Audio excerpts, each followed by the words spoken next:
अस्सलामुअलैकुम। कैसे हैं आप सब? उम्मीद है कि आप सब खैरियत से होंगे और आपकी खैरियत नेक मतलूब चाहती हूँ। मैं भी आपकी दुआओं से बिल्कुल ठीक ठाक हूँ।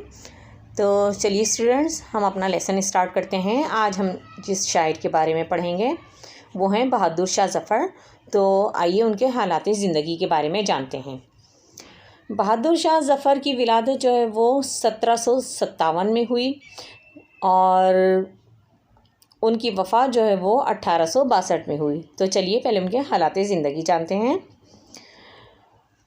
सिराजुद्दीन बहादुर शाह ज़फ़र मुग़ल बादशाह अकबर शाह सानी के बेटे थे, यानी कि वो एक मुग़ल बादशाह के दूसरे बेटे थे। यानी अकबर बादशाह जो था वो एक मुग़ल बादशाह का बेटा था और अकबर बादशाह जो है वो अपने बाप का दूसरा बेटा था। उसके बेटे जो थे वो बहादुर शाह ज़फ़र थे। 1837 में 63 साल की उम्र में तख्त नशीन हुए, यानी कि तख्त पर बैठे, यानी बादशाह बने।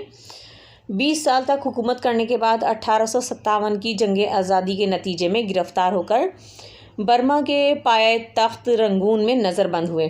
पाए तख्त कहते हैं, बर्मा जो है वो एक मुल्क का नाम है और पाए तख्त यानी कि उसके दारुल हुकूमत रंगून में। बर्मा का दारुल हुकूमत कौन सा है? रंगून। तो रंगून में नज़रबंद हुए यानी कि क़ैद हुए। 5 साल तक असीरी और नज़रबंदी के मसाइब झेलकर नहायत बेकसी के आलम में वफ़ात पाई, यानी कि उन्होंने 5 साल तक जो वो क़ैदोबंद की सूबतें बर्दाश्त की और उसके बाद क्या हुआ कि वो असीरी यानी कि क़ैद की हालत में बहुत ज़्यादा मसाइब झेलकर अपने खालिक हकीकी से जा मिले। और इनका मज़ार जो है वो रंगून में है और इसकी खस्ता हाली आज भी इनके दर्दनाक अंजाम की दास्तान सुना रही है। बहादुर शाह ज़फ़र के शेरी ज़ौक़ की तरबियत क़िला मुअल्ला के साफ़ सुथरे और खुशगवार माहौल में हुई, यानी कि उनकी तरबियत जो है वो कहाँ पर हुई? उनके महल में, जिसको क़िला मुअल्ला कहा जाता है, वहाँ के साफ़ सुथरे माहौल में आपकी तरबियत हुई। और क़िला मुअल्ला इन दिनों शेर व सुख़न का मरकज़ था। बहादुर शाह ज़फ़र की सरपरस्ती में शब रोज़ शेर व शायरी की महफ़िलें जो वो गर्म हुआ करती थीं। शाह नसीर, मोमिन, गालिब, ज़ौक़ और शिफ्ता जैसे बुलंद पाया शायर जो है वो इन महफ़िलों में शिरकत किया करते थे।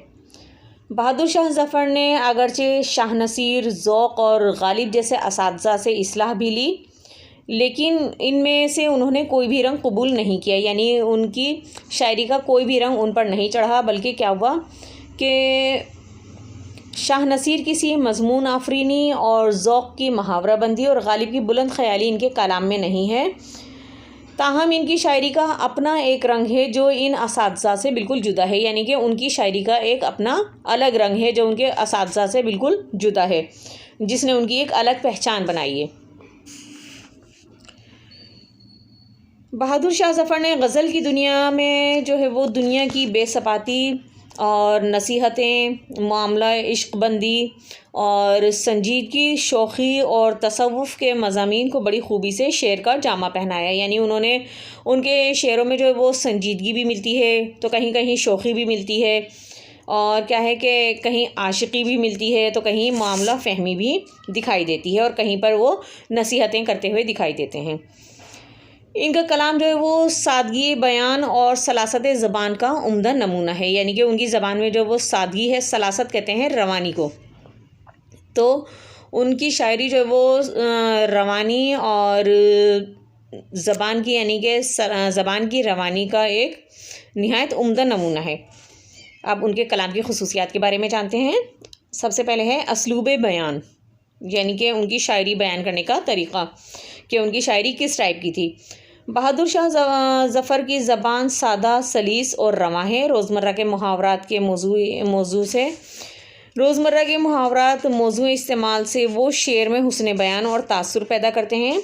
कलाम मुअस्सर बनाने के लिए हिंदी की तरकीब और ख़ूबसूरत तशबीहात का इस्तेमाल भी इनके यहाँ मिलता है। जैसे मिसाल के तौर पर, गई यक बैक हवा जो पलट नहीं, दिल को मेरे करार है। गई यक बैक जो हवा पलट नहीं, दिल को मेरे करार है। करूँ गम सितम का मैं क्या, मेरा गम से सीना फिगार है।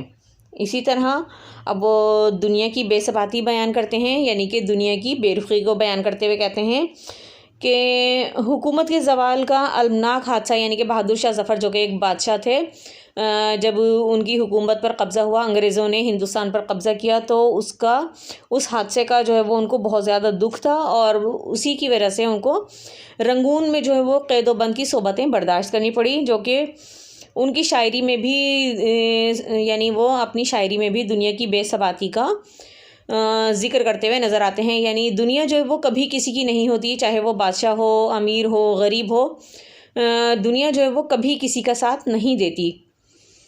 तो इसीलिए वो दुनिया की बेसबाती और दुनिया की बेवफाई का शिकवा करते हुए नज़र आते हैं। उसके बाद है मामला बंदी। बहादुर शाह ज़फ़र मामला मोहब्बत को भी जो है वो अपनी गज़लों में बड़ी खूबसूरती से पेश करते हैं। आपका क्या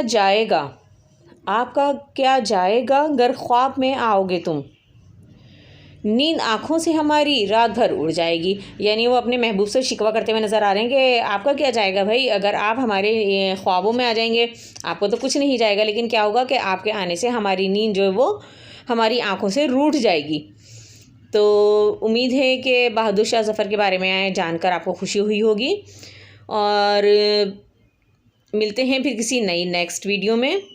अपना और अपने प्यारों का ढेर सारा ख्याल रखिएगा। चलते चलते एक छोटी सी अच्छी बात कि कभी किसी का दिल ना दुखाएं, क्योंकि आपके पहलू में भी दिल धड़कता है। अपना और अपने प्यारों का ढेर सारा ख्याल रखिएगा। मिलते हैं फिर किसी नई नेक्स्ट वीडियो में। तब तक के लिए मेरी तरफ से अल्लाह हाफ़िज़।